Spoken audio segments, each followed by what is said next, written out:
Steven's a busy guy. He's doing all the keys. He's doing the guitar. He's doing meth. I'm on YouTube, bitch. I love Kylie Minogue and Hannah Montana. We have good podcast rapport. I guess. It's the two staples of the podcast are the filler bell and the Vapo Rub. When it starts to get into a dip, you just take a huff. Okay. Okay. Ladies and gentlemen, to my 8 listeners, I have eight subscribers. Yeah. And 8 videos, so I just need 1 subscriber for each video, and then I'm happy. Sounds good. Do you have a YouTube account? No. Well, sign up for it and then subscribe. All right. Anyway, I'm joined today here with a new guest, Uncle Jimmy. Hi. If you'd like to give your real name, you can, or if you'd rather remain incognito. If I'd like to give my real name, I can, or... Anyway, I realize I've never given my name on any of these. We're 8 deep, and if anyone's listening, they don't know who I am. I'm Brett Warren. That's it.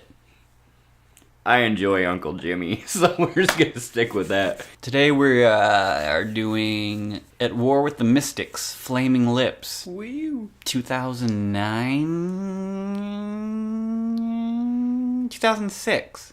Yeah. Alright, well, I guess we'll start off by... We're both former Flaming Lips fans.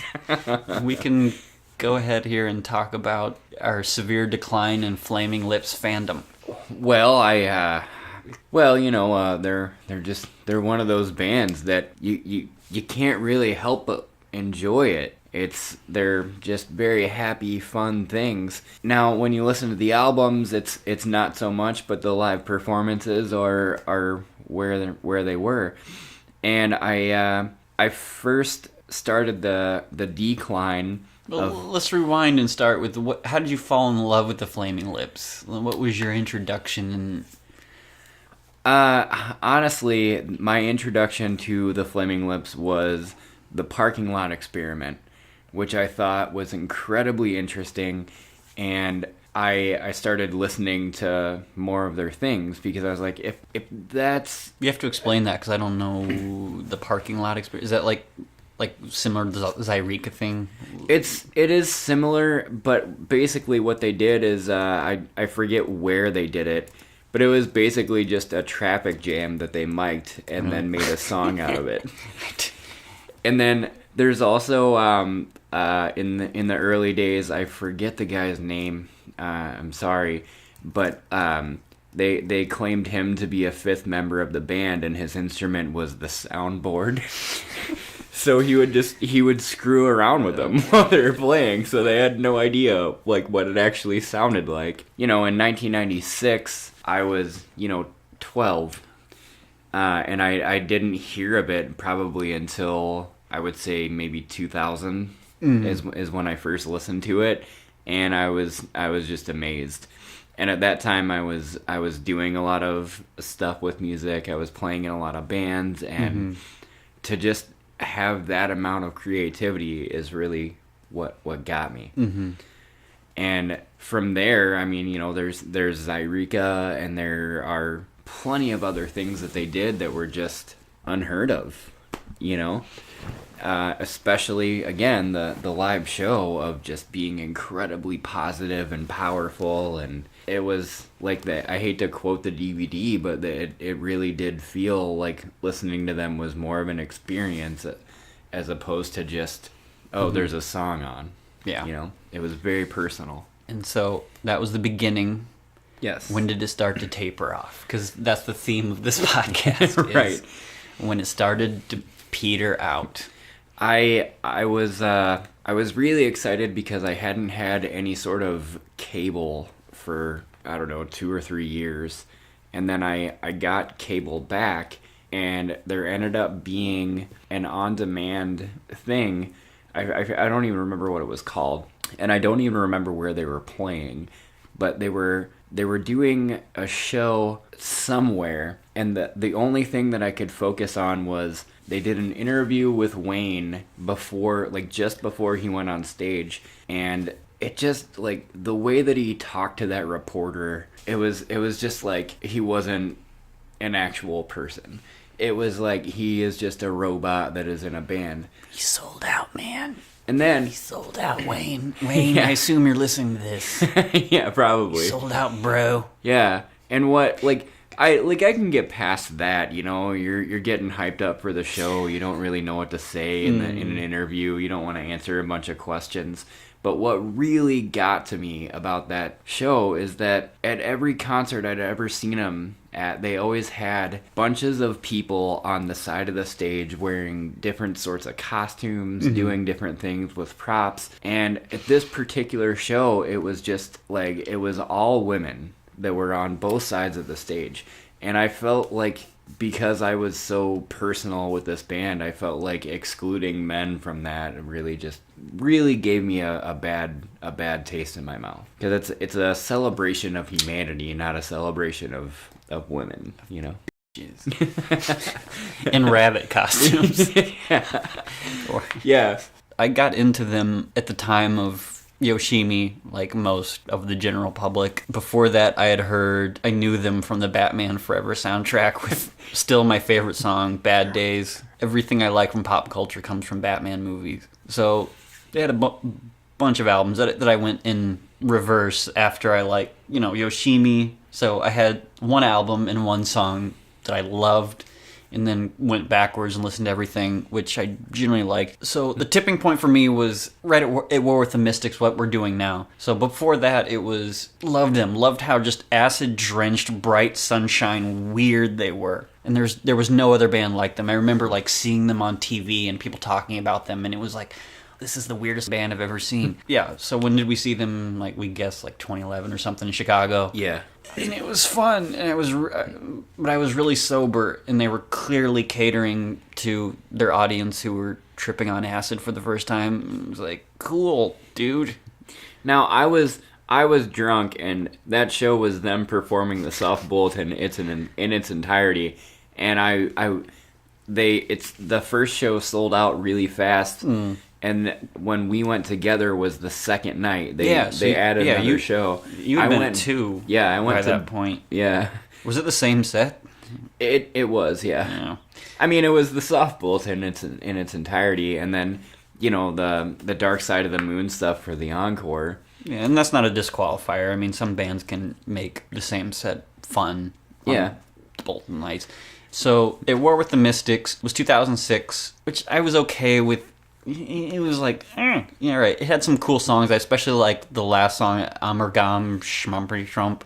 The really like prog rocky one at the end that goes on for like 7-8 minutes. That's cool. And then Embryonic, which they clearly got bored with, like the really bright, Teletubby, acid drenched, bright, like hard thumping, bright sunshine, optimistic thing, and started to go a little bit darker with Embryonic. If I can remember, it's been a long time since probably it was 2009 when I listened to it. Yeah, me too. And I was okay with it. I was like, okay, that's cool. Bands need to keep finding their direction. That's fine. And then Dark Side of the Moon featuring Henry Rollins. I don't remember him being on it, or Peaches being on it, but apparently they were. So the Dark Side of the Moon cover album, did you enjoy it? Because I thought it was fine. It was like, yeah, all right, cool. I thought it was, decent. It's obviously not the Dark Side of the Moon. What I wanted out of that album from them was like a deeper take on it. If you're gonna cover an album, make it your own. And I don't feel like they did enough of that. I feel like it was pretty well straightforward, and that's what I wasn't super excited about. As far as what they did, it was fine. I just don't think they took it far enough. When it got really bad is the next thing they did, the Flaming Whips and Heady Fwends featuring Hannah Montana. That was my breaking point, pretty much, where I'm listening to a cover album, and all it makes me want to do is listen to the original. It's like, yeah, they were doing weird stuff with it, but it was too similar to the original material, where I'm just like, yeah, it becomes hard to explain because, like, I'm a Beatles Nazi, and that's my favorite album And even if they had done a good job with it, I'd still be like, eh. So it was just, it was offensive to me. Yeah, that's how I feel. Like, because my absolute turning point, because I kept trying to hang on. I never did listen to the Heady Fwends album. I never did hear it. But the Terror, again, I saw another performance, and I was like, well, generally their albums are, they don't really, they're good and they're fun to listen to, but they don't hold a candle to the performance. And even when it goes to At War with the Mystics, and I've seen them 4 times, and every single time there's been, except for the first time, of course, because that was when they were touring for Yoshimi. Mm-hmm. After that, they added some things from At War with the Mystics. And I wasn't crazy about that album, but with the performance, it was just like, oh, okay, I get it now. But when it comes to the Terror and watching the performance, it was just dark and strange. So you're getting, because like I'm primarily an album person. I don't care that much about live performances, but so you're getting into like live stuff versus album stuff, and I've only seen them once, and it was pretty much how I imagined. I mean, how many times have you seen them? 4. Okay, so you at least have some. That's enough time to like understand the progression of what somebody's doing on stage. And the range it varies, because 2 of them were the Soft Bulletin the night we saw them together, and then also the night before. Yeah. And then I saw them at a music festival called Summer Camp, probably 2000. Summer Camp. Probably 2007, 2008. I didn't know they were at Summer Camp. Oh yeah, that was the same one where I saw George Clinton and P-Funk at 11 a.m. on Sunday. Oh. And I didn't know you went to Summer Camp at any point. I went one time, and it was okay. So it's a weird place. So the Terror. So I've listened to the Terror, and it was a lot like the closest album I can think of is, I don't hate it. Like that and Embryonic, I can't hate them because they were trying to do something. It landed flat, but they were trying to make something new, and I can appreciate that. But the closest thing I can think of with the Terror is this album that Radiohead did after In Rainbows, where it was just very, very like micro-textury, and where they were trying to push the envelope, and I can respect that, but it didn't work for me. Yeah, that's I feel really keep talking because I want to look up this Radiohead album. Okay. Well, I was just saying, I feel like that's a similar feeling for me. Like I can appreciate that they wanna change things up, but my advice for that would be, don't just, for an established group that does a certain thing that really does in fact help people and get through to people in a very unique way, you can't just change it like that. There has to be an intermediate, and there was never an intermediate. It felt like a sudden shift. Yeah, it was just like, the Flaming Lips are cool, they did Zyrika, they did the Parking Lot Experiment, their show is great. And it was like Old Testament, New Testament. They went from the Flaming Lips, into 2 not very good cover albums, into like a darker territory. And neither of us have heard their newest one, Booby Jabooby or whatever.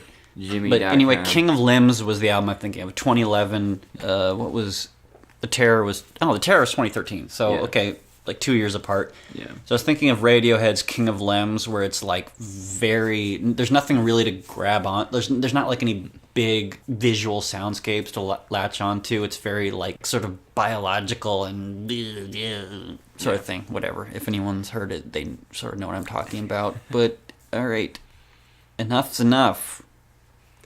Let's send the NRA back to Africa. I don't know what that means. All right, I feel like I need to use the restroom. OxyContin Maladi.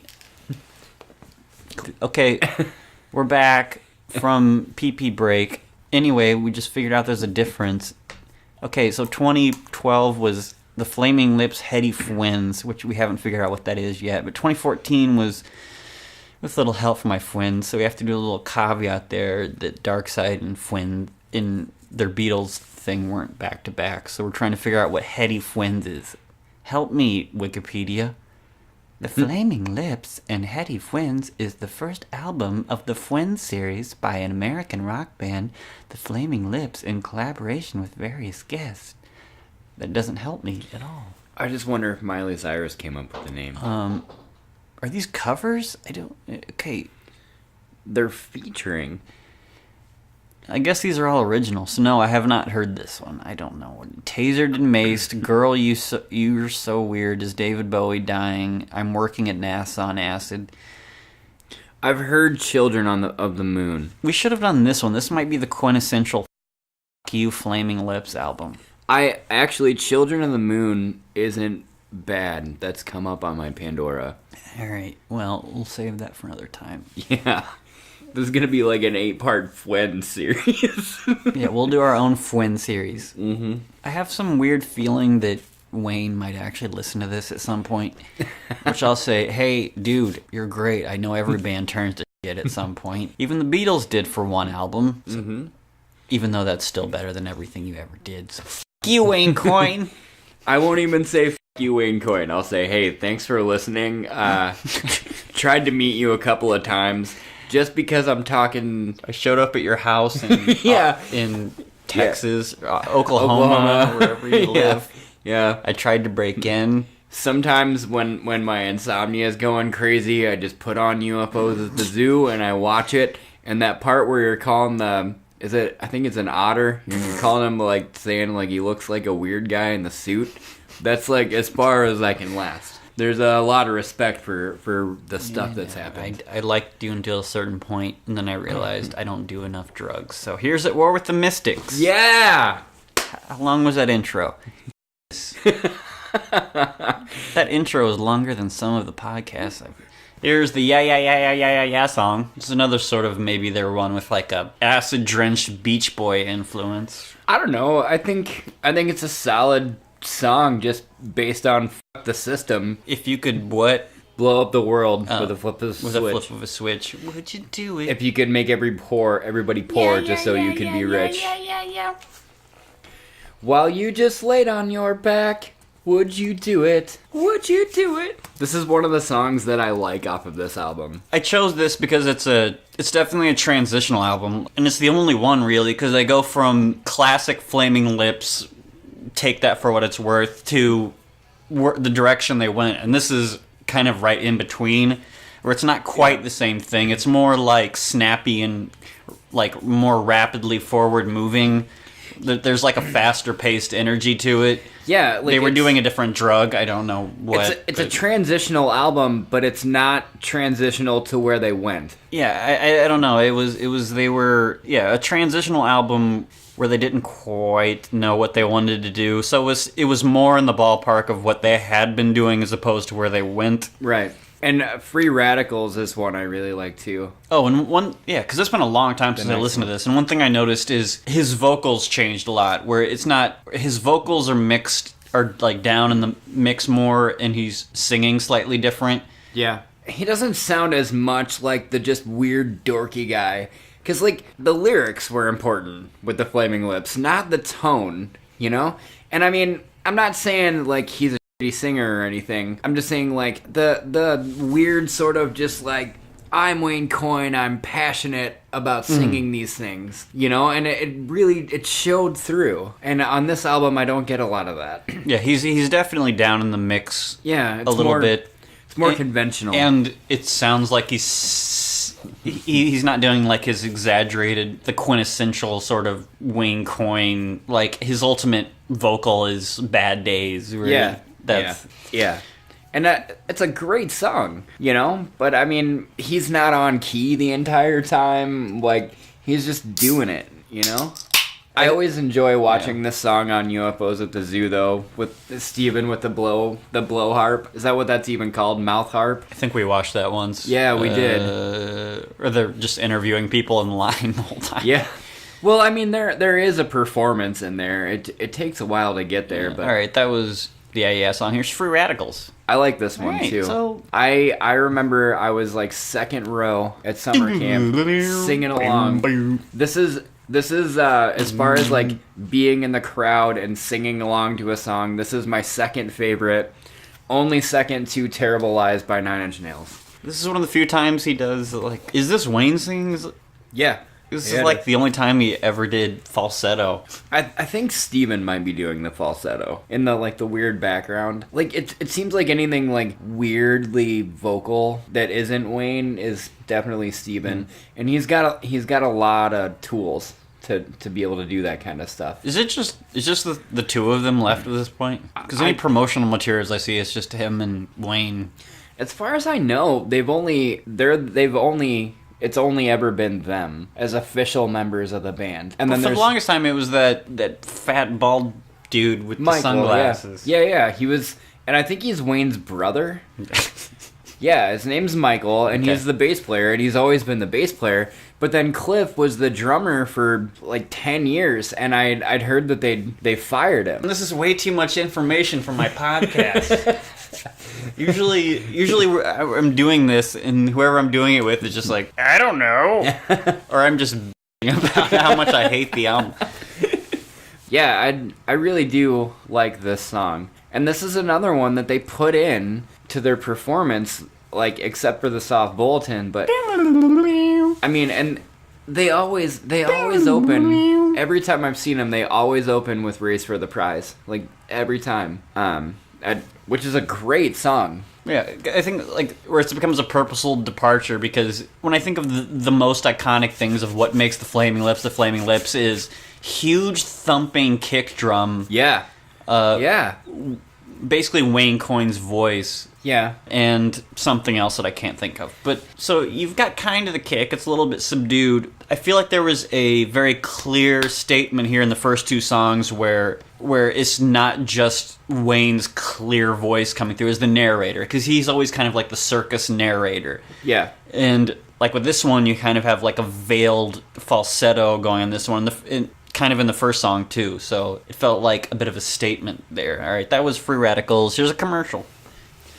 Free Radicals is, I mean, I like, and those both of those songs are on UFOs at the Zoo. I don't remember if they played them back to back, but I remember that they're during the Yeah Yeah Yeah song, Wayne is just kind of talking in between or after, and just like all you back there, way back in the back, smoking pot. I mean, you gotta just come on. You gotta come on and sing. You gotta get in there. And then I'm pretty sure it was before Free Radicals where he's talking about, like, we hate George Bush and we like to talk about that. And then I like to think of them as not really a political band, but we all hated George Bush, so it was fine, I guess. Oh, they are when they need to be. Yeah. They're like if Rage Against the Machine weren't total douchebags. Yeah. Take that as you wish. Yeah. Hey, buy a Volkswagen. Okay. And buy a Condios. Okay. Buy a condo. That guy never got back. All right, here's the sound of failure. Here's where the album... I'm going to get the filler bell ready. I like this song. I think this is a very honest song. I think they just hit too high of heights with Yoshimi. It was pretty much the early 2000s Sgt. Pepper's. I mean, I'm not at all saying they're in the ballpark, because nothing is in the ballpark of Sgt. Pepper's Lonely Hearts Club Band. Yeah. So it's still a huge compliment. It's an amazing album. I remember when it came out, everyone was like, have you even heard Yoshimi? It was just one of those albums that was like, It was a concept really cool. album about a robot. When they played that, like I said, the first time I saw them was on that tour, and when they played Yoshimi, the video was so intense. Yeah. It was basically like an Asian all-girls school, and then like obviously this girl was getting picked on and all that, and then she ended up surviving, but like every other girl like had a gunfight with Uzis, and it was bloody and it was terrible, and you really got the gist of who Yoshimi was in the 4 or 5 minutes or however long it was. Sounds like Battle Royale. It was, sorta, but I mean, they were all Asian schoolgirls with Uzis. So whatever. I'm doing a callback to my own podcast, but whatever. Yeah, the last one we did was gentle arpeggio. Anyway, the last one we did was Styx, the Grand Illusion. And I feel like there's a similar progression here. Not that these bands are remotely similar, but the band had their thing, and then they hit a point of greatness. So like Styx was kind of doing their thing, and then it hit like this point of genius, which is the Grand Illusion. And then I feel like Styx did sort of the same thing. Not Styx. The Flaming Lips. The Flaming Sticks. The Flaming Sticks. It's like they had their thing, but then they found this just a great ultimate niche with Yoshimi, where they're just firing on all cylinders. See, I think they found it before that, honestly. I feel like the album Transmissions from the Satellite Heart is really where they found the niche. But if you look at like all the other stuff they did, like I think maybe on a more universally accepted sense, like a pop culture sense of they just hit that point where it just reaches everybody. It's art, it's good, and it just kind of hit that note that And I hate to use the analogy, but it's sort of like, the same way that Bono from U2, where he's like Bono from U2, but then he's also this great humanitarian. But quote unquote. I'm sorry you couldn't see my quotes. But I feel like it was the same thing for the Lips. Like they were making this great music. Who's a great humanitarian? Oh no, that was Wayne. In quotes. Is Wayne a great humanitarian with his acid?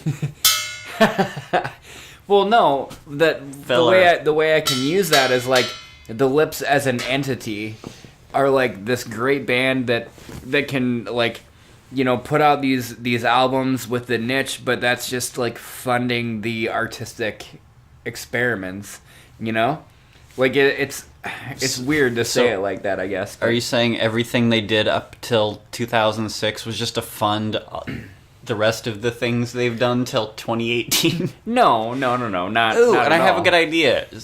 Flaming Lips go to Africa. They should just put out albums based on earnest things until their ultimate album will be Dr. Otto, like Flaming Lips, Dr. Otto. They gotta make where they'll make the worst album of all time. They gotta make movies. Wayne, invite us to your thing. I'm on YouTube, bitch. I love Kylie Minogue and Hannah Montana. The song's 7 minutes and 18 seconds long. Yeah. God.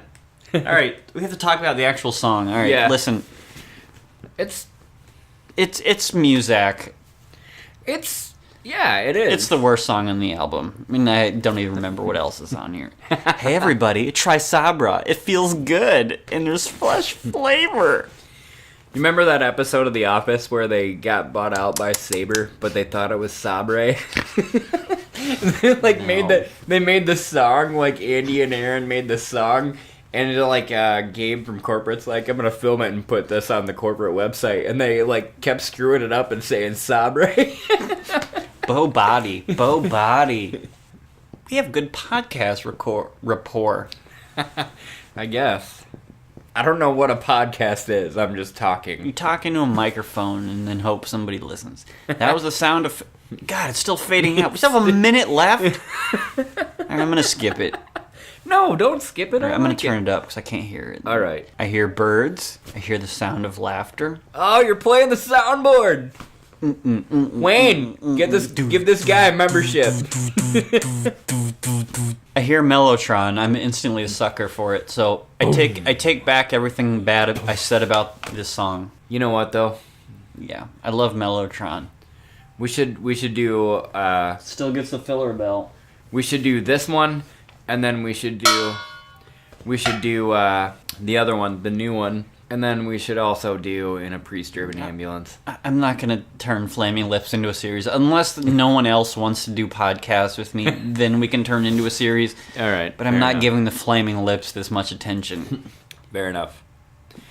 Cool, you found a Mellotron. Next song, here's My Cosmic Autumn Rebellion. It's probably going to commercial. No, all right, I stopped it. My Cosmic Autumn Rebellion. I don't remember any of it. hey, 9th subscriber, if I could figure out who you were, I would give you a shout out. Christopher Leader, you were number 8. Hello, fuck you, Christopher Leader. All right, back to the album. Here's My Cosmic Autumn Rebellion. It feels like autumn in my brain. What? They did a cover of Bohemian Rhapsody? I didn't know that. Can't wait for that. Yeah. There's acid in my brain. I mean, I feel like this song, actually, like, Wayne is sort of singing like the old days. It's just a terrible f***ing slow song. Come on. That's what we want in the middle of this crazy thing, is a super repetitive... Well, it should have... granted, we took a long break there, but it also Yeah. felt like it should have picked up. And it might. I just don't remember most of this album. Yeah. Mr. Ambulance, that was like a single way before this, wasn't it? Yeah. So they put a single that came out a few years earlier onto this album. Yeah, I'm going to give that a... Ladies and gentlemen, it's the first ever preemptive filler bell. Ah! They pulled a... We couldn't fill the album, so we took a single that we put out and then just shoved it at the end of the album. Yeah. I think we call that a Lars move. I'm going to give myself a filler bell because I can't go through a podcast without mentioning the Beatles. Ah!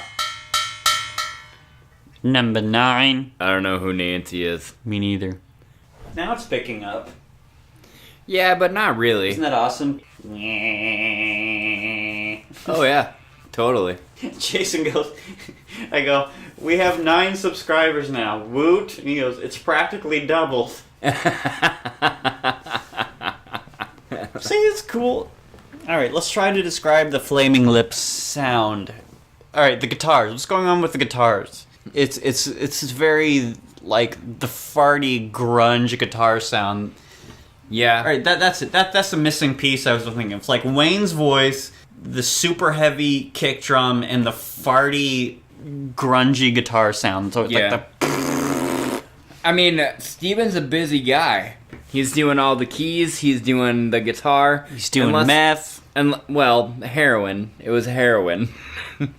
I heard rumors that the Soft Bulletin was written as a concept album by Wayne for Steven about his heroin addiction. I've never confirmed that. I always just assumed I'd meet one of them and ask him. But, that never happened.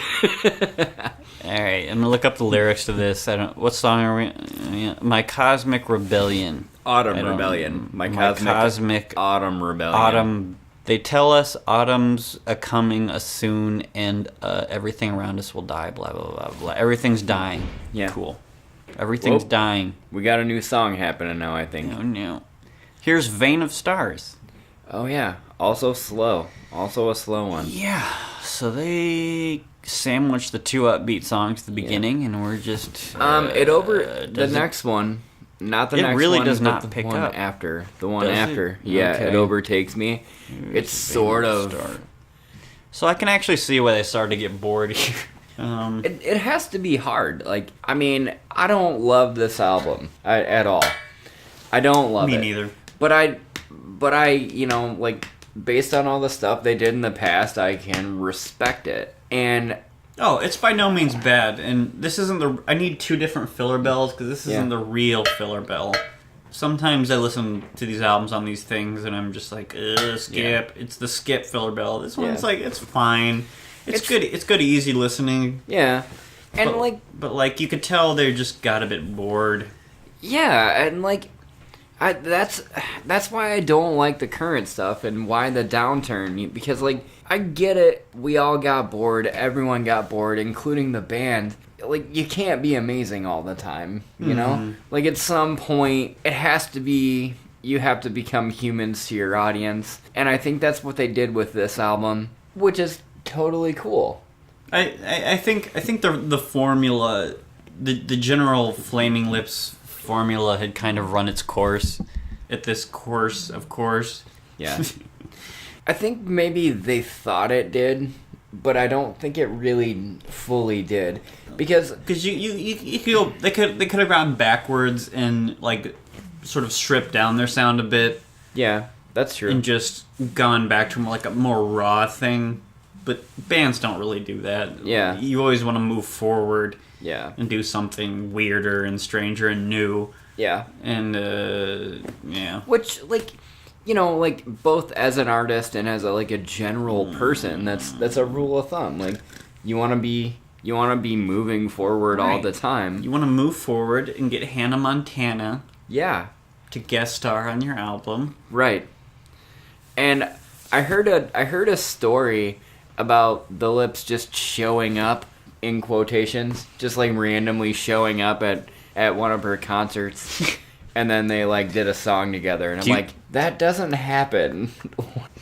Do you think they'll ever get Kylie Minogue to guest star on one of their songs?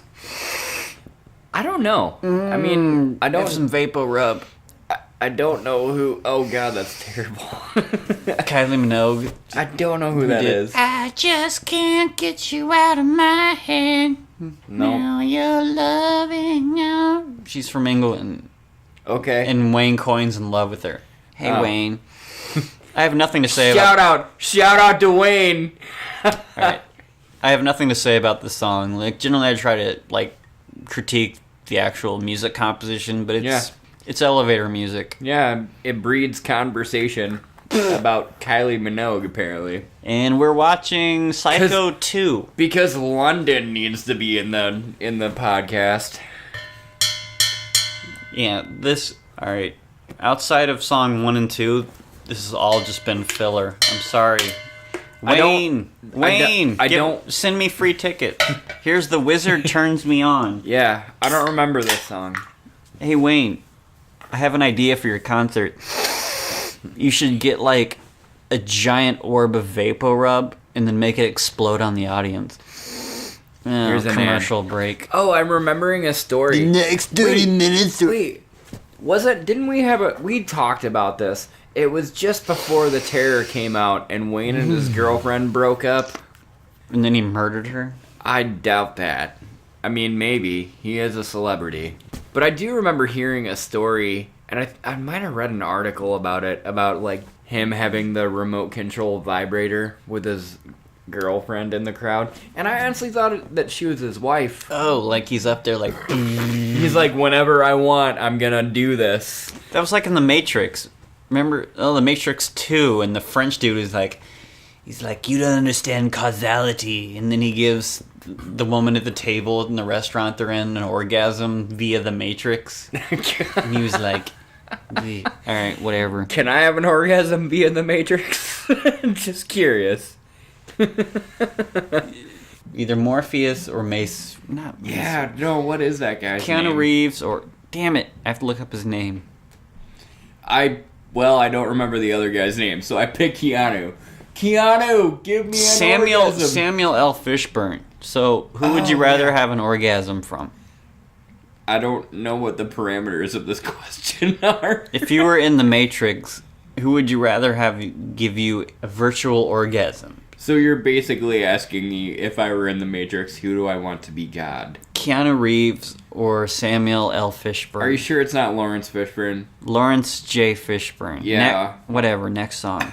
I'll go with Lawrence Fishburne. Here's the Wizard Turns Me On. And we've set a new record. We're 48 minutes with still, like, 5 tracks to go. This is a new record. Whoa. Anyway. So feels good so far. My thought here is they were getting into more of, like, the microtexture electronic thing, where they were aiming for a certain direction and they were moving away from the sort of organic-y, thuddy sound of, like, acid, yay! And they were getting more into, like, the electronic stuff. I mean, yeah, they'd always incorporated electronic, but I think that's where they actually kind of wanted to go. And so you had this weird half-and-half album, which is why I chose this one. I like this. I think this was in a bunch of car commercials. It might have been. And I remember this now. We had conversations before about, like, you know, different sorts of, like, dubstep light shows, and how, and your point in that conversation was basically like, maybe they just saw what was going on in the electronic world and realized that they couldn't compete. So I still maintain that point. I think they just gave up. and they're still trying to do some artistic stuff, but it was just a world that they didn't want a part of.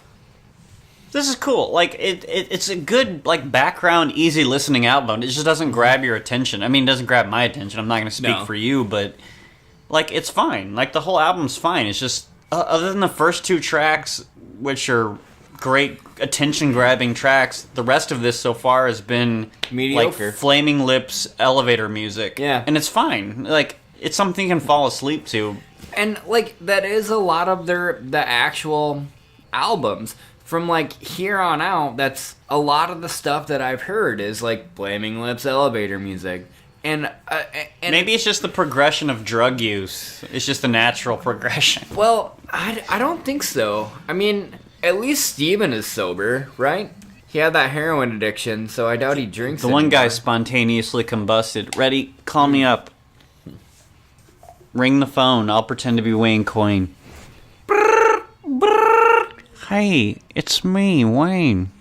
Wayne Coyne? Hi, it's me, Wayne Coyne of the Flaming Lips. Hi, Wayne Coyne. My name is Uncle Jimmy. Hi, Jimmy. I live in Oklahoma City. Stop it. You gotta call me Uncle Jimmy. Hi, My Uncle... name is Uncle Jimmy. Hey, Uncle Jimmy, what would you like to talk about? It's me, Wayne Coyne of the Flaming Lips. I'm just wondering why you never called the president on stage. Do you hate your boss at your job? Yep. Did you just listen to my song, The Wizard Gets Turned On? Yeah. I'm not a wizard, so Would you like to obviously- hear my next song, It Overtakes Me? This one's a little more upbeat. Yeah, I wrote this for you. You didn't know me until I called Hi, you. I'm Wayne Coyne of the Flaming Lips. I don't know why this is the way I talk. See, this is more upbeat, but still mediocre. It sounds like a grape... If you could make a grapefruit sing, that's what this sounds like. Like, if the village... That was offensive. I tried really hard on this one. If they co-wrote this with the village people with all the vocal dynamics, it might be an alright song. However, it's just, like, the boredom is what overtakes you. Want to ring the filler bell? Yeah, I do. Let's go. You're the first person to ever ring the filler bell. That's Here we not go. me. Ooh. It was a drumstick. I hit hard with drumsticks. Ow. Ha! I'm gonna pretend to be Wayne, and I'm at your apartment, knocking the door. Who is it? Hey, it's me, Wayne from the Flaming Lips. Wayne from the Flaming Lips? Wayne, we didn't order anything.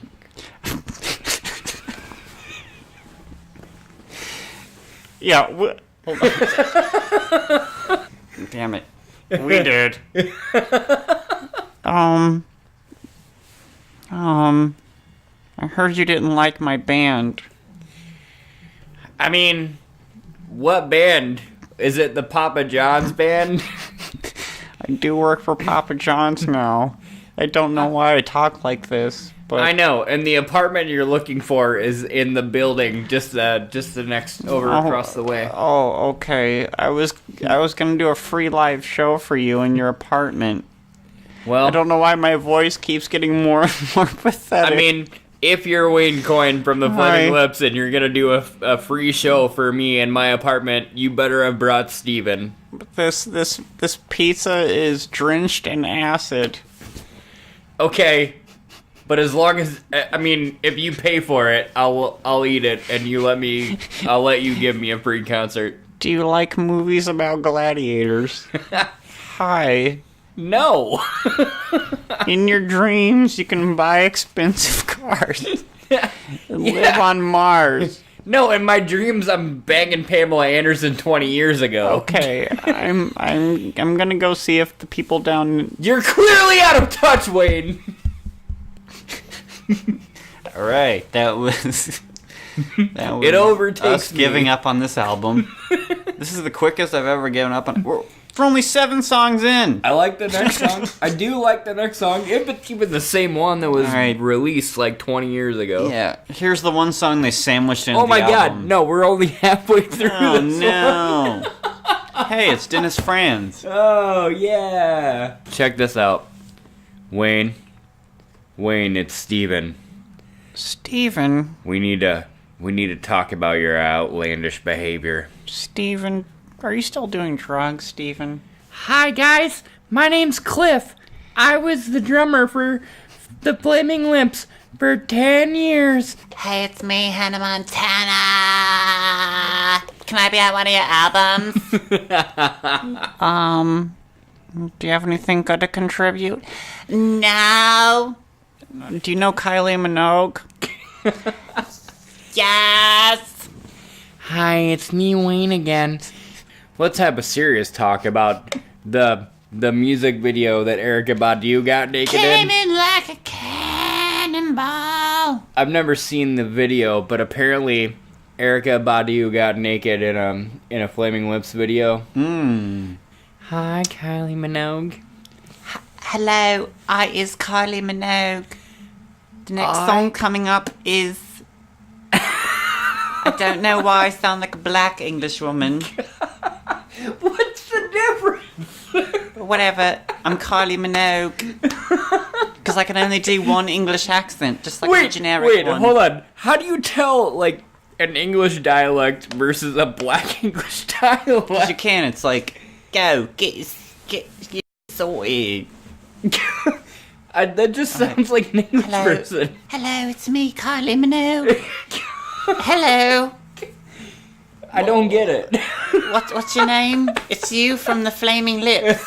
I don't know who that band is. Hi, my name's Wayne. I heard you're obsessed with my music. The next song is Mr. Ambulance Driver. I heard you wrote this about me. Because I can't do this anymore. Because you wanted- I can't even do this anymore. you wanted to pick up my dead body. It's me, Kylie Minogue. I just can't get you out of my head. What the Oh, yeah, no, I can't do that anymore. whatever. Hey, Here we go. I like this song. It is psycho, you're right. Because they were reminding people of, hey, remember that one good song we did? They have multiple good songs. Like, I love this song, but it's still just easy listening for Yeah. the most part. Like, well, good lord. We can just skip to the wand because that's what you called the album for like all night. I know. But I remember, I just distinctly remember this being a lot more eclectic. I mean, Well- I know it's been a long time, but like, I mean, did 10 not remember this being this, like, boring. Yeah. Alright, this is good boring. Like, this is one of their classics. I once saw them do a cover of Mountainside by Zeppelin. Mountainside. Black Mountain. I don't know. Probably Zeppelin. You know who is a really underrated live performing band? Jeebus. Jeebus. Yeah, maybe. I like this song though. I once ordered in a pre-driven ambulance from waiting room. All right, Jason. Your weather update. Just make up the weather. It's gonna be winter forever. Your phone is so tiny. Like we said, it's a transitional album, which I didn't really think of. You brought up that point, but it's a transitional album to a transition they didn't make. But I can't tell where they were wanting to go, though. That's the thing. But the song is appropriate on its respective album. by like on its own. Yeah. But it's just been like nonstop elevator filler bullshit after the first 2 songs, and I'm like, Yeah. where did you want to go with this? I could actually enjoy like a Flaming Lips, like easy listening album. I mean, it wouldn't be great, but That's all I've ever asked of this band, is to be interesting. And on this album, They lost that battle. I don't even care about anything after 12. Like, I don't care about that or that. That's all just extra. This one has broken me so hard. We're back. We're back. From outer space. Alright, I'm gonna give a special shout out to Peter Frampton's I'm In You album with his super sexy hairy chest and flared... What do these call it? Super flared sleeves, and he has his crotch thrusted out like, yeah, you know, I'm gonna be in you. Describe for our 9 listeners the awesome reverse cover with these hideous men sitting on the couch. So there's like, what do you think he's whispering to Peter Frampton that's making him laugh so hard? That's Peter Frampton? I think, because that's not him, and that's not him, and that's not him. So. I don't think any of them are him. I think that's a girl. Well, one of them is his. And then I'm guessing this is Peter Frampton. He's like, oh, my music is a joke. I especially like... No, why would he say that to Peter Frampton? He's like, hey, dude, you're gonna be a joke on a podcast in 40 years. What is this guy doing? I don't know. He has an amazing receding... He's got a great perm. Receding perm. Yeah. All right, I'm gonna read this. It just might have surprised him in italics more than anybody else. Period. Yeah. Only a year ago, Peter Frampton was simply hoping his new live album would be successful enough to keep his solo career growing. He then watched Frampton come. What? What? So Peter Frampton watched his own thing, and then he... But whatever, long story short... Peter Frampton is a douchebag. Yeah. Alright, we're gonna finish this. Here's Haven't Got a Clue. So, we can just pretty much start the summary of this at this point. I'm way beyond... Yeah. I don't know, that's cool, whatever, they got like a thing going on. And she sort of looks Asian. Oh my god, I can see her back. It's nice. This would be good if I was falling asleep. Alright, I'm gonna take the reverse opinion. If the first 2 songs weren't on the album, if they had just made this the Flaming Lips, easy listening, Muzak, fall asleep album, I'd be like, cool! Alright, I'm gonna fall asleep to the Flaming Lips. Yep. Here's the wand. Here we go. I think this one picks up. It does. Okay. I had to sit through like 10 songs, 8 songs of bullshit, so let's go. So we've reached the fundamental problem of the album, which is you have 3 songs on this album that are upbeat. Yeah, so you have Yeah, Yeah, Yeah, Free Radicals, and then The Wand. The Wand is also in their set. Like a huge inspiration. So them doing the Elevator Music album is just lost on me. Like, down-tempo is not always a bad thing. No, it's fine if it's, like, being geared towards that expectation, and it's just... Like, I love down-tempo bands, generally. Yeah. You know, like, I mean... But you can tell when something is just in the middle. Yeah. And this is just very much... in the middle. Like, I love down-tempo stuff, like... Sleep Party People, like their videos for that first album, it's amazing to me. I still pull it up every now and then. And the only reason I even found it is because I was trying to start this weird dubstep thing where everyone was in bunny costumes, and that just came on, and I found that, and I was like, wow, this is actually really amazing. Sorry, here's Pompeii A.M. Gotterdammerung, which is like the only time the Flaming Lips ever got into sort of prog rock. Yeah. However, it is not, I want to point this out, Going On is the last song on the album. I don't know what that is. This is the only time on the album where they actually feel like they're getting deep into another influence. Fair. And I can appreciate that. This is a great Where was Jesus born? This is a great song to end an album on. So yeah, this album is basically over. I think we've talked enough about it, huh? Answer the phone. Hello. No, I'm Peter Frampton. Oh, hello. Hello, it's me, Peter Frampton. I'm What? from Bromley, apparently. I thought I was from the United States. But apparently I'm from Bromley. Do you like my hairy chest? Am I in you? Wait, who called who? I've got your address. I thought you were Gary Oldman. I've got your address. Excuse me. How's that song go?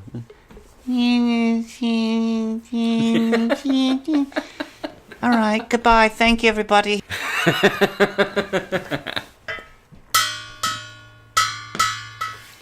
Anyway the wind blows doesn't even matter to me. That's all I have to say.